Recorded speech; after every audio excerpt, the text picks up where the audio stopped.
साध संगत जी, प्रेम से कहना धन निरंकार जी।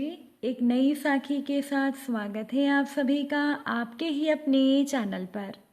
आज की साखी का विषय है मानवता से जो पूर्ण हो वही मनुष्य कहलाता है।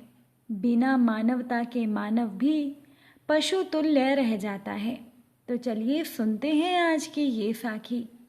साध संगत जी, पुरानी बात है। एक ब्राह्मण यात्रा करते करते किसी नगर से गुजरा। बड़े बड़े महलों को देखकर ब्राह्मण भिक्षा मांगने गया, किंतु किसी ने भी उसे 2 मुट्ठी अन्न नहीं दिया। आखिर दोपहर हो गई। ब्राह्मण दुखी होकर अपने भाग्य को कोसता हुआ जा रहा था। कह रहा था कि कैसा मेरा दुर्भाग्य है, इतने बड़े नगर में मुझे खाने के लिए 2 मुट्ठी अन्न तक नहीं मिला। रोटी बनाकर खाने के लिए मुझे 2 मुट्ठी आटा तक नहीं मिला।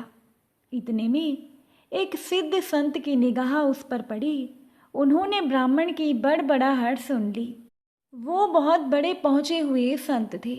उन्होंने ब्राह्मण से कहा, ब्राह्मण, तुम मनुष्यों से भिक्षा मांगो, पशु क्या जाने भिक्षा देना। अब ये सुनकर ब्राह्मण दंग रह गया। संत जी से बोला, हे महात्मन, आप ये क्या कह रहे हो? बड़े बड़े महलों में रहने वाले मनुष्यों से ही तो मैंने भिक्षा मांगी है। संत ने कहा, नहीं ब्राह्मण, मनुष्य शरीर में दिखने वाले वो लोग भीतर से मनुष्य नहीं हैं। अभी भी वो लोग पिछले जन्म के हिसाब से ही जी रहे हैं। कोई शेर की योनि से आया है तो कोई कुत्ते की योनि से आया है, कोई हिरण की योनि से आया है तो कोई गाय या भैंस की योनि से आया है। उनकी आकृति मानव शरीर की ज़रूर है, किंतु अभी तक उनमें मनुष्य तव निखरा नहीं है। और जब तक मनुष्य तव नहीं निखरता तब तक दूसरे मनुष्यों की पीड़ा का पता नहीं चलता। तुमने मनुष्यों से नहीं, तुमने पशुओं से भिक्षा मांगी है।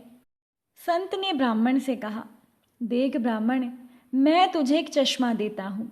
इस चश्मे को पहन कर जा और जो कोई भी मनुष्य तुझे दिखे उससे भिक्षा मांग, फिर देख क्या होता है। अब ब्राह्मण जहाँ पहले गया था वहीं दोबारा गया। जब ब्राह्मण ने चश्मा पहनकर ध्यान से देखा तो उसे नजर आया कि वाकई में कोई कुत्ता है, कोई बिल्ली है तो कोई भगेरा है। आकृति तो मनुष्य की है, लेकिन संस्कार पशुओं के हैं। मनुष्य होने पर भी मनुष्य तव के संस्कार नहीं हैं। घूमते घूमते वो ब्राह्मण थोड़ा सा आगे गया तो उसने देखा कि एक मोची जूते सिल रहा है। ब्राह्मण ने उसे ध्यान से देखा तो उसमें मनुष्य तव का निखार पाया। ब्राह्मण ने उसके पास जाकर कहा, भाई, तेरा धंधा तो बहुत हल्का है और मैं हूँ ब्राह्मण। रीति रिवाज एवं कर्म कांड को मैं बड़ी चुस्ती से पालता हूँ। मुझे बहुत भूख लगी है, लेकिन तेरे हाथ का मैं नहीं खाऊंगा। फिर भी मैं तुझसे मांगता हूँ क्योंकि मुझे तुझ में मनुष्य तव दिखा है। अब ये सुनकर उस मोची की आंखों से आंसू बहने लगे। वो ब्राह्मण से बोला, हे प्रभु, आप भूखे हैं? हे मेरे रब, आप भूखे हैं? इतनी देर आप कहाँ थे? ये कहकर वो मोची उठा और जो भी उसके पास पैसे इकट्ठे हुए थे उस पैसों को लेकर वो हलवाई की दुकान पर पहुंचा और बोला कि हे हलवाई, मेरे इन भूखे भगवान की सेवा कर दो। मोची ने अपने इकट्ठे किए हुए पैसे हलवाई को देते हुए कहा, इन पैसों से जो भी आ सकता है वो इन ब्राह्मण को दे दो, मैं अभी जाता हूँ। ये कहकर मोची भागा। घर जाकर वो मोची अपने हाथ से बनाई हुई एक जोड़ी जूती लेकर आया और चौराहे पर उसे बेचने के लिए खड़ा हो गया। जिस राज्य में वो मोची रहता था उस राज्य का राजा जूतियों का बड़ा शौकीन था। उस दिन भी उसने कई तरह की जूतियां पहनी, किंतु किसी की भी बनावट राजा को पसंद नहीं आई तो किसी का नाप नहीं आया। काफ़ी बार प्रयत्न करने पर भी जब राजा को कोई जूती पसंद नहीं आई तो राजा ने मंत्री से क्रोध में कहा, अगर इस बार ढंग की जूती लाया तो जूती वाले को इनाम दूंगा, और अगर ठीक नहीं लाया तो तुम्हें सजा मिलेगी। अब देव योग से मंत्री की नज़र मोची के रूप में खड़े हुए असली मानव पर पड़ गई, जिसमें मानवता खिली थी, जिसकी आंखों में प्रेम के भाव थे, जिसके दिल में दया करुणा थी। ब्राह्मण के संग का थोड़ा रंग लगा था। अब मंत्री ने मोची से जूती ले ली और वो जूती लेकर मंत्री राजा के पास चला गया। राजा को वो जूती बहुत पसंद आई। राजा ने जब वो जूती पहनी तो यूं लग रहा था मानो वो जूती राजा के नाप की ही बनी हो। राजा ने कहा कि ऐसी सुंदर जूती तो मैंने पहली बार पहनी है, ये किसने बनाई है? राजा का मंत्री बोला, हुजूर वो मोची बाहर ही खड़ा है। अब मोची को बुलाया गया। उसको देखकर राजा की भी मानवता थोड़ी खिली। राजा ने कहा, जूती के तो 5 रुपये होते हैं, किंतु ये 5 रुपयों वाली नहीं, ये तो 500 रुपयों वाली जूती है। जूती बनाने वाले को 500 और जूती के 500, कुल 1000 रुपया इस मोची को दे दो। मोची कहने लगा, राजा साहब ज़रा ठहरिए, ये जूती मेरी नहीं है, ये जिसकी है मैं उन्हें अभी लेकर आता हूँ। अब मोची जाकर ब्राह्मण को राजा के पास ले आया और राजा से बोला, राजा साहब ये जूती इनकी है। राजा को ये सुनकर हैरानी हुई। तो हैरानी में ही राजा ने मोची से कहा, ये तो ब्राह्मण है, ये जूती इसकी कैसे हुई? अब राजा ने ब्राह्मण से पूछा तो ब्राह्मण ने कहा, महाराज मैं तो ब्राह्मण हूँ, मैं तो यात्रा करने निकला हूँ। राजा ने कहा, मोची जूती तो तुम बेच रहे थे, इस ब्राह्मण ने जूती कब खरीदी और कब बेची? मोची ने कहा, राजन मैंने मन में ही संकल्प कर लिया था कि इस जूती की जो भी रकम आएगी वो इन ब्राह्मण देव की होगी। जब रकम इनकी है तो मैं इन रुपयों को कैसे ले सकता हूँ, इसीलिए मैं इन्हें अपने साथ लेकर आया हूँ। ना जाने किसी जन्म में मैंने दान करने का संकल्प किया होगा और मैं मुकर गया होऊंगा, तभी तो ये मोची का चोला मुझे मिला है। अब भी यदि मैं मुकर जाऊं तो न जाने मेरी कैसी दुर्गति होगी। इसीलिए राजन ये रुपए मेरे नहीं हुए। मेरे मन में आ गया था कि इस जूती की रकम ब्राह्मण देव की होगी, फिर 5 रुपए मिलते तो वो भी इनके होते। अब 1000 मिल रहे हैं तो वो भी इन्हीं के हैं।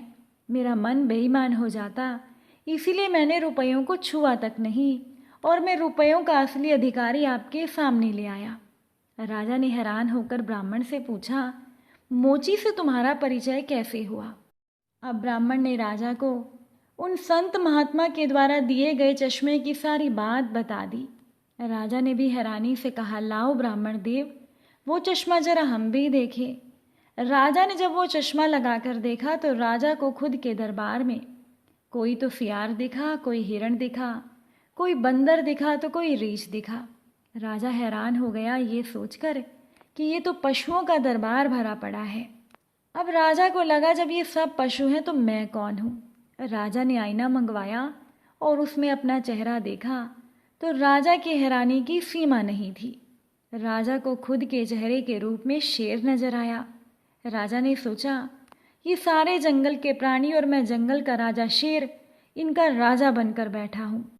राजा ने ब्राह्मण से कहा कि वो सिद्ध महापुरुष, वो संत कहाँ हैं? ऐसे महापुरुष तो बड़ी कठिनाई से मिलते हैं, श्रद्धावान ही ऐसे महापुरुषों से लाभ उठा पाते हैं। बाकी तो जो मनुष्यों के चेलों में पशु के समान हैं, वो महापुरुषों के नज़दीक रहकर भी अपनी पशुता नहीं छोड़ पाते। ब्राह्मण ने आगे कहा, राजन अब तो बिना चश्मे के भी मनुष्य तव को परखा जा सकता है। व्यक्ति के व्यवहार को देखकर ही पता चल सकता है कि वो किस योनि से आया है। अगर एक मेहनत करे और दूसरा उस पर हक जताए तो समझ लीजिएगा कि वो सर्प योनि से आया है, क्योंकि बिल खोदने की मेहनत चूहा करता है, लेकिन सांप उसको मारकर बिल पर अपना अधिकार जमा लेता है। अब इस चश्मे के बिना हम भी विवेक का चश्मा लगाएं और दूसरों को देखें, उसकी अपेक्षा हम स्वयं को देखें कि हम सर्प योनि से आए हैं कि शेर की योनि से आए हैं।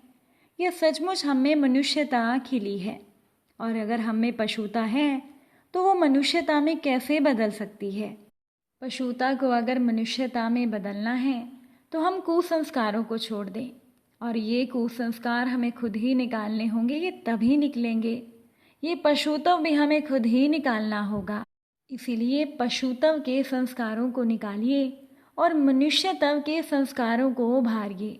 फिर किसी सिद्ध महापुरुष का चश्मा नहीं, आपके अपने विवेक का चश्मा ही काम करेगा और इस विवेक के चश्मे को पाने की युक्ति मिलती है सत्संग से। सत्संग में जाने से ही हमारे अंदर मानवता आएगी। हम पशुता को मानवता में बदल सकते हैं। मानवता से जो पूर्ण हो वही मनुष्य कहलाता है। बिना मानवता के तो मानव भी पशु तुल्य रह जाता है। साथ संगत जी, अगर आज की ये साखी आपको अच्छी लगी हो तो वीडियो को शेयर ज़रूर कीजिएगा। आप सभी से फिर मुलाकात होगी नई साखी और नए विचारों के साथ। साथ संगत जी, प्यार से कहना, धन निरंकार जी।